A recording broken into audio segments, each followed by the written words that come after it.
বিসমিল্লাহির রহমানির রহিম। বাংলাদেশ হিউম্যান অ্যালায়েন্সের পক্ষ থেকে আমি কাজী মোশাররফ হোসেন আজকে কয়েকটি বিষয়ে দৃষ্টি আকর্ষণ করছি আপনাদের। বাংলাদেশের সংবিধানে আল্লাহর প্রতি পূর্ণ আস্থা ও বিশ্বাস এই শব্দটা রাখতে হবে। যেহেতু এই শব্দ বা এই শব্দসমূহ নাই, এই জন্য এই সংবিধান অগ্রহণযোগ্য। আল্লাহর প্রতি পূর্ণ আস্থা ও বিশ্বাস, একই সঙ্গে লাকুম দিন হুকুম ওয়ালিয়া দিন বাংলাদেশ সংবিধানে অবশ্যই থাকতে হবে, নাহলে এই সংবিধান আমরা মেনে নিব না, বাংলাদেশ মানব জোট মেনে নেবে না। আমেরিকান একটা ডলার দেখা যাচ্ছে, দেখুন কি লেখা আছে এখানে, we trust in god we trust. দেখুন লেখা আছে ইন গড উই ট্রাস্ট। $1 এটা দেখুন, কার ছবি?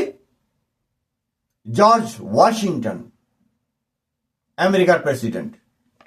বাংলাদেশ সংবিধানে অবশ্যই একথা লিখতে হবে, আল্লাহর প্রতি পূর্ণ আস্থা ও বিশ্বাস, এবং বাংলাদেশের স্থপতি বঙ্গবন্ধু শেখ মুজিবুর রহমান, এটা লেখা থাকতে হবে।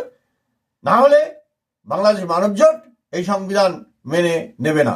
বাংলাদেশের সকল মানুষকে, সকল নাগরিককে, সকল মুক্তিযোদ্ধার পরিবার এবং বিবেচক সকল নাগরিককে অনুরোধ জানাচ্ছি যে বাংলাদেশ সংবিধানে এই দুটি জিনিস প্রথমেই সন্নিবেশিত করতে হবে, যে আল্লাহর প্রতি পূর্ণ আস্থা ও বিশ্বাস, একই সঙ্গে থাকতে হবে লাকুম দিন হুকুম ওয়ালিয়া দিন, এবং বাংলাদেশের স্থপতি বঙ্গবন্ধু শেখ মুজিবুরের নাম সেখানে লিপিবদ্ধ থাকতে হবে, এবং আল্লাহর নামে বাংলাদেশ চলবে।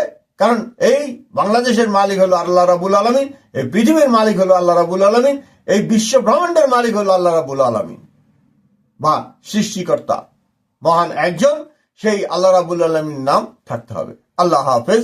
বাংলাদেশ মানব জোটের পক্ষ থেকে বাংলাদেশের সকল মানুষকে জানাচ্ছি শুভেচ্ছা ও স্বাগতম। আল্লাহ হাফেজ।